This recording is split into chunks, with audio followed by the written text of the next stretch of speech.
Now, Paddy Joe, you knew Father Malone? Knew Paddy Malone very well. He was born in Ardra, which is 3 miles from Ahagaur, the village I was born and reared in.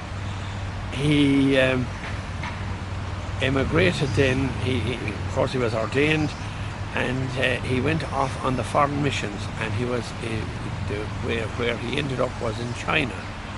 Now he decided then to do a film called Lovely Ireland, and the proceeds of that film would go towards the needy in China.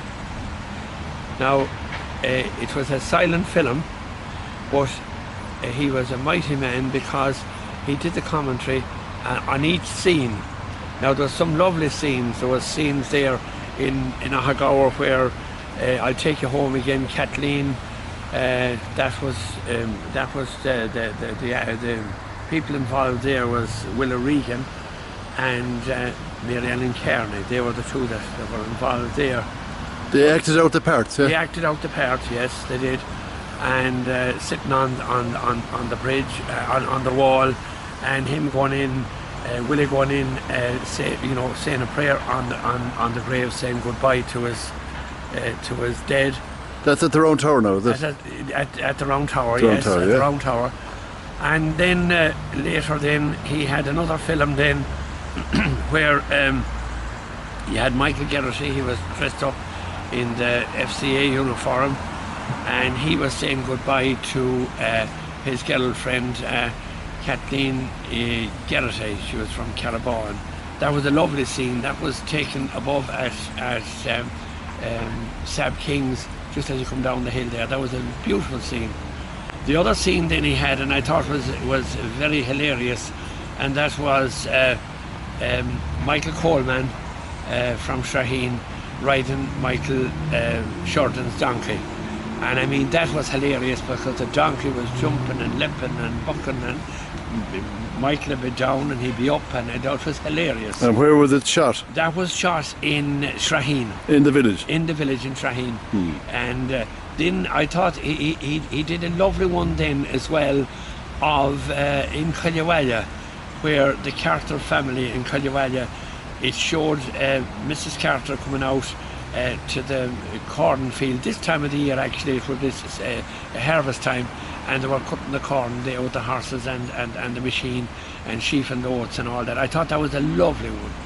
He did did another one then of well, let's see now, he did several ones, but I think the one in Caluwalla really stands out. You know, that was the one really. Of course, the other one that he did well.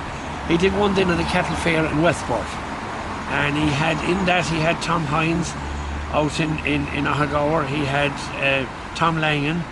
He had Charlie Hughes. He had Big Paddy Gibbons from Cordara, and they were all there, and they were making a bargain for selling and buying there at the clock. At the clock, yeah, right at the clock. So that was a lovely scene. That was one of the nicest ones, I think. As I've already said, all the proceeds then went to China. He was a mighty man. What kind of a man was he? Was he? He was a big man. He would be about, I'd say, about 5'11", jolly in one way, but he had his own. He was a man that stood over his convictions. Whatever he decided to do, he was going to do it regardless of anything. But I think that possibly the thing that maybe hurt him most as he got older, himself and Canon McEvely out in Ahagaur, they never agreed. There was always some little thing there, whatever it was, and I think he felt it too, because there he wasn't saying mass in his native church, really, in the church where he was born and reared. You know? And why wasn't he? Well, I'd say that they had some disagreements.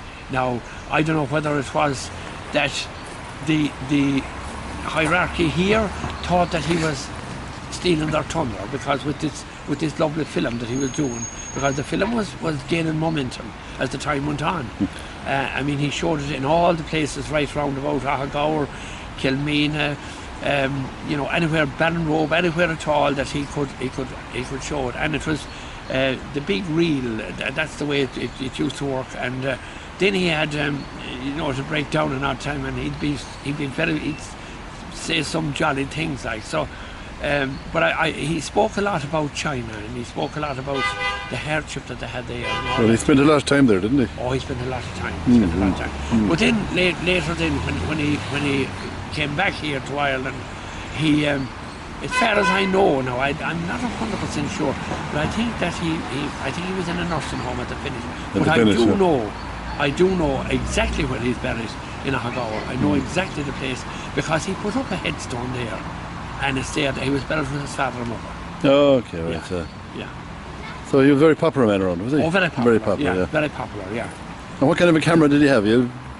Well, that now I cannot say. Yeah. I don't know because I wouldn't be into cameras. But whatever he had, he really, as the saying goes, he got everything that he should get anyway. No, he was great. He was a great photographer as well. Fantastic, yeah. Fantastic, yeah. So we might go to Ahagawa someday and see the... No problem. Yeah, we will indeed. Yeah, please God. Yeah.